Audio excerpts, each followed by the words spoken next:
മാധ്യമങ്ങൾക്ക് ഒരു ചുക്കും അറിയില്ല, ഒന്നും അറിയാതെ വായി തോന്നുന്നത് വിളിച്ചു പറയുന്നവർ.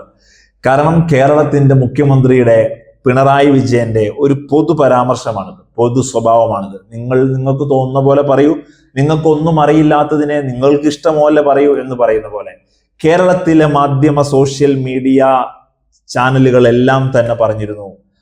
പല പേരുകൾ BJPയുടെ അധ്യക്ഷനുമായി ബന്ധപ്പെട്ട് കേൾക്കുന്നുണ്ടെങ്കിലും അവസാനം ഈ നാട്ടിലെ മാധ്യമങ്ങൾ ഒരുമിച്ച് പറഞ്ഞു രാജീവ് ചന്ദ്രശേഖരനാണ് നറുക്ക് വീഴുക എന്ന്.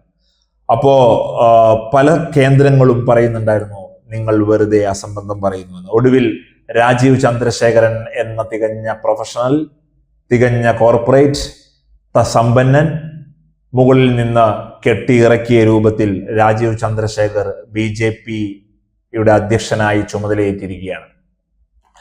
വളരെ വലിയ പടലപ്പിണക്കങ്ങളുള്ള ഗ്രൂപ്പിസത്തിൽ ഊന്നിയ ഒരു പാർട്ടിയാണ് BJP എന്ന് പറയാതെ വയ്യ.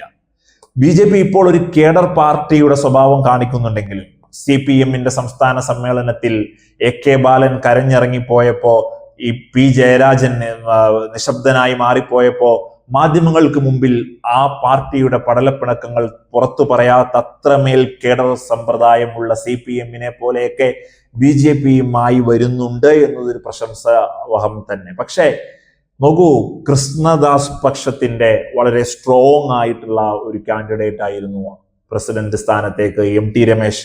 വർഷങ്ങളായി ഈ പാർട്ടിയിൽ പ്രവർത്തിക്കുന്ന ഒരു അധ്യക്ഷ സ്ഥാനത്തേക്ക് എന്തുകൊണ്ടും എത്തിപ്പെടേണ്ടിയിരുന്ന ഒരാൾ.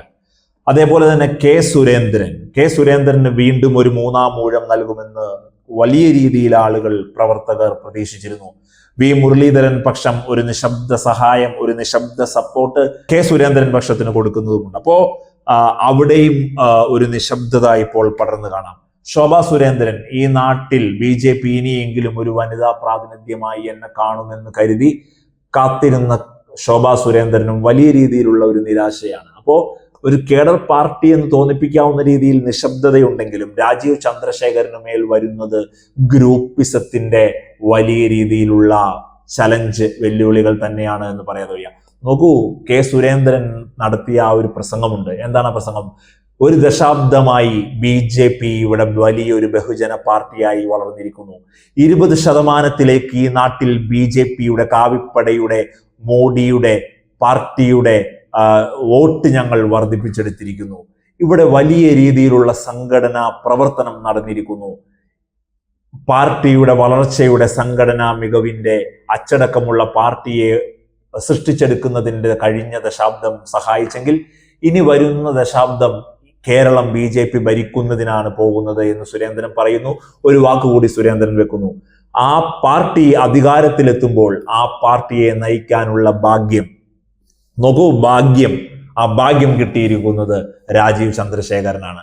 ആ ഒരു ഗ്രൂപ്പിസത്തിന്റെ വലിയൊരു വർത്തമാനമാണ് എന്ന് നമുക്ക് കാണാൻ പറ്റും. കാരണം ഈ എല്ലാം കഴിഞ്ഞിരിക്കുന്നു.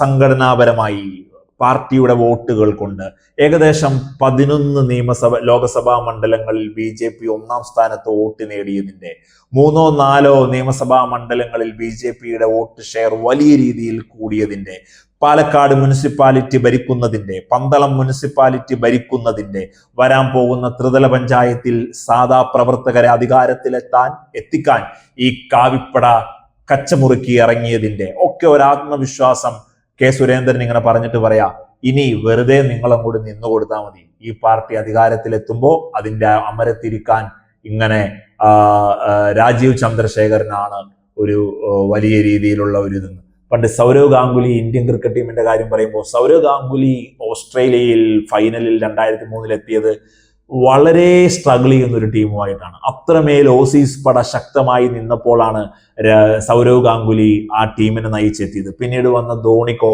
സജ്ജമായൊരു ടീമിനെ കിട്ടി. ധോണിക്ക് വലിയ രീതിയിലുള്ള പ്രവർത്തനങ്ങൾ വേണ്ടി വന്നില്ല ടീമിനെ മെരുക്കുന്നതിൽ, ഒത്തൊരുമയിൽ സൃഷ്ടിച്ചെടുക്കുന്നതിൽ.